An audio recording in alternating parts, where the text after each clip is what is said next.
This is a history of Western thought, number 8 on the Sophists.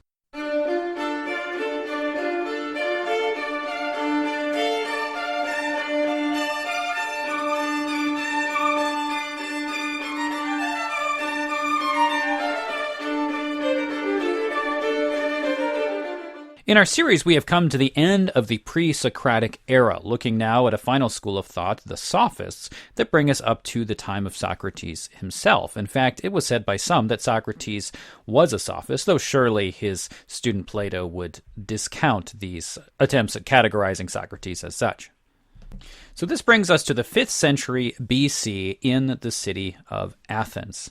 And at this time, a new school of thought, a new brand or breed of philosopher begins to appear more regularly, and one that charges money for their services or their training.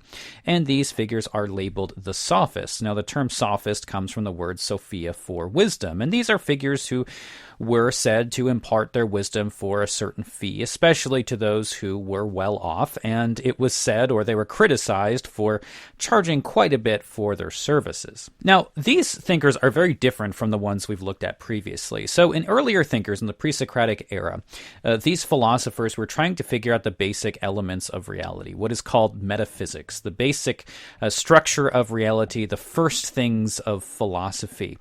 But the Sophists really aren't interested in that as much as they are interested in rhetoric. And so for the Sophists, rhetoric and debate and language really become the central theme of their philosophy and their thought. Now, we have to understand a little bit of the political and social context that's going on here to really understand why this would have been important for the Sophists. Well, Athens was a democratic society, and it was becoming more democratic at the time that the Sophists were active. And because of that, it was very important for those who were being elected or seeking election to have good skills in both speaking and in debating. In other words, in the skills of rhetoric. So because of that, there was a need for people to understand how to debate, how to make arguments, and that's where the Sophists stepped in. And so they took the role of basically training people for political office who wanted to get elected and teaching them, for a fee, of course, different ways of making their arguments. Now, because the thought of the Sophists was more focused not so much on what is true, but how to argue, they really ignored or didn't really discuss the major issues that we find in the earlier philosophers, as well as in the later philosophers looking at Plato and Aristotle and the schools that develop through them. Now, to get an understanding of what the actual beliefs of the Sophists were is very difficult, because the Sophists themselves did not produce a large amount of writing, or at least not a lot of writings that survive today. We do have some small sections, and there are particularly two philosophers that were very influential among the Sophists. One is Protagoras, and the other is Gorgias. Now, readers of Plato will be familiar with both of those names, as they are also names of Plato's dialogues that show up later, and they are characters in Plato's dialogues. Now, as characters in Plato's dialogues, they are largely criticized. They're criticized by Plato very heavily, and we'll look at some of that as we get into the works of Plato. But there are a couple of reasons why they're criticized. One is because they charge money for what they believe, and the second is because Plato believed that they were essentially relativists, meaning that they did not believe that there was any objective truth that was to be found through the use of philosophy, but instead that people basically came to their own conclusions or decisions of the truth. Look at something like temperature, for example. What may seem hot to one person may seem cold to another person, depending on what climate they're usually from and what they're used to. Something may seem bright to somebody, but may seem dark to somebody else. And the senses essentially do bring us to various experiences of reality, where something may be different for us than it is for somebody else. So the Sophists use these kinds of arguments to basically argue that there really was no objective truth at all, or at least that's how Plato understands them. Again, we don't really have a lot of their own writing, so it's hard to discern exactly what they believed on these topics. There's some debate among scholars as to whether they were really relativists or not, and exactly what that really even means. Now, the first of the so-called Sophists, and at least this is as far as Plato credits him as being the first, is a man named Protagoras. Now, Protagoras is most famous today for a particular statement that he made that's been interpreted and reinterpreted through the centuries, where he says that man is the measure of all things.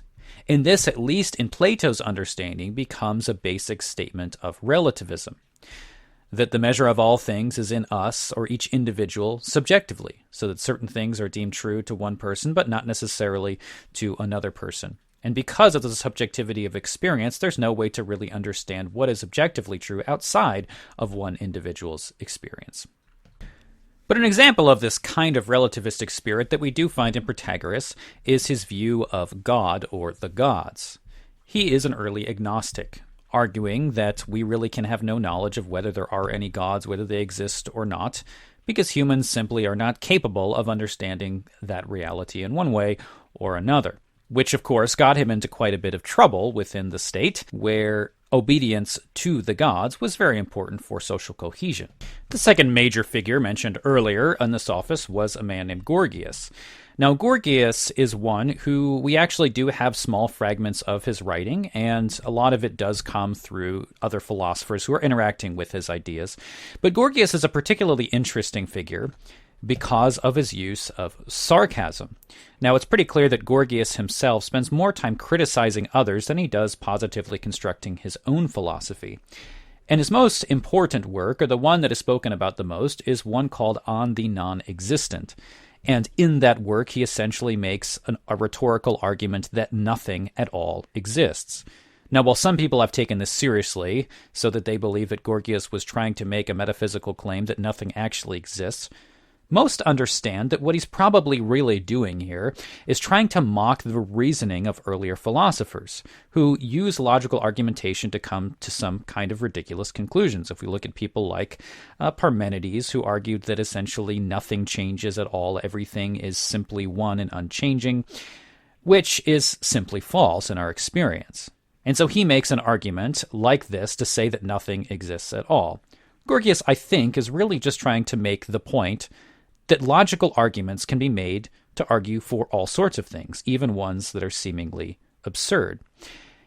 And so Gorgias is more interested, as were the Sophists generally, in the art of making those arguments themselves, rather than the conclusions that one actually comes to, or the importance of various metaphysical claims or conclusions. Instead, they wanted to look at rhetoric, language, how arguments are made, how arguments can best be made. And because of that, they are often making arguments for claims that they do not actually believe, because they're trying to make the strongest argument they possibly can. And so what mattered to them was really the arguments themselves, rather than the conclusions that one actually comes to based on those arguments. And it's this understanding of the Sophists which leads to the use of the term sophistry today. It's still often used as a rhetorical term to refer to somebody who makes a very complicated argument just to confuse things and not actually come to any kind of truth claim at the end at all. They call it sophistry.